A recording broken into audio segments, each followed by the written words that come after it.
La première, podcast. La première. Tout autre chose.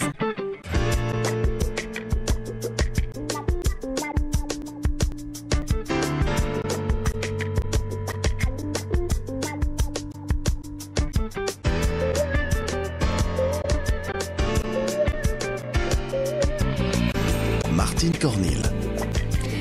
Bonjour à tous et bienvenue sur La Première. Aujourd'hui, dans cette émission récurrente maintenant, en compagnie de Jacques Lisenborgs, nous allons parler des bulletins scolaires, mais plus largement, forcément, nous allons parler d'évaluation. Nous ne ferons pas l'impasse sur l'objectivité, la subjectivité, sur la manière dont ces bulletins sont reçus, à la fois par les élèves, bien sûr, mais aussi par les parents, à la fois aussi dont les bulletins sont construits, bien évidemment, par les professeurs, par les directions d'école, par la communauté française. Voilà, nous parlerons de tout cela avec trois invités. Dans quelques instants, je l'ai déjà nommé, il y aura Jacques Lisenborgs à nos côtés, Myriam Katz, elle est rédactrice en chef du Ligueur, et puis également Bernard Ray, il est professeur à la faculté de psychologie et des sciences de l'éducation de l'ULB. Et puis bien sûr, il y a vos témoignages, vos avis, vos interpellations au 02 737 26 06, 02 737 26 06, et c'est Catherine Sorel qui vous accueille. Il y a également notre adresse courriel qui vous permet de vous exprimer. Moi, je répercute tout ça à l'antenne. L'adresse est tout autre chose, @rtbf.be, et puis par SMS, eh bien, c'est le 6031 et c'est 50 centimes le message. Nous allons découvrir et surtout présenter nos invités. Alors, Myriam Katz, bonjour. Bonjour. Vous êtes rédactrice en chef du Ligueur. Donc, avec vous, c'est le point de vue des parents, bien sûr, que vous allez porter, répercuter sur cette antenne. Bernard Ray, bonjour.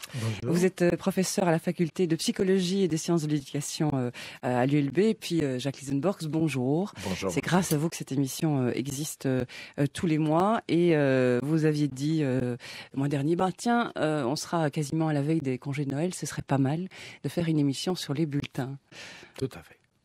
Et plus largement sur l'évaluation, évidemment. Oui, parce que je pense que Noël est un moment important, à la fois pour les élèves. Je crois d'abord, quand même, le bulletin me paraît d'abord fait pour les élèves. C'est pas toujours entendu comme ça. Puis il y a une attente très forte des parents. Et donc, c'est le moment où les parents sont rassurés ou bien très inquiets. Ou bien très inquiets. On peut parfois penser que tout se décide à ce moment-là, enfin, qu'on peut encore prendre des mesures de sauvetage. Et puis, je pense, on l'oublie souvent, que ce devrait être aussi un moment important pour les profs. Il n'y a pas que l'évaluation des élèves, me semble-t-il, c'est un moment de bilan aussi, enfin pour le prof tout seul, l'institutrice, l'instituteur, ou pour l'équipe des profs. Une occasion de faire le point. Donc il me semblait que c'était de fait une réflexion d'actualité qui devait intéresser beaucoup de monde. Alors les inquiétudes des parents, elles sont réelles, Myriam Katz? Oui. Il y a 2 ans, le Ligueur avait titré le bulletin une épreuve familiale. Je pense que 2 ans après, ça reste toujours vrai. Mais ça a toujours été vrai, non? Et ça a toujours été vrai. Parce qu'au fond, les parents lisent le bulletin comme passera-t-il pas. Est-ce qu'il a raté ou pas? Voilà. Et ce n'est pas une communication parmi d'autres de la part de l'école aux parents. C'est vraiment une espèce de couperet comme ça qui tombe. Et je pense qu'à Noël, évidemment, il faut surtout pas être fataliste, et il y a plein de choses à faire. Il faut peut-être le prendre comme un diagnostic en se disant, voilà, on est malade, eh bien, on va se soigner. On a des faiblesses ici, on va essayer de se renforcer là-bas, et ce genre de choses. Alors, la manière d'évaluer finalement le travail des élèves, ça fait partie de votre domaine de recherche, Bernard Ray. Est-ce qu'elle a fortement évolué dans le temps? Écoutez, en fait, pas tellement.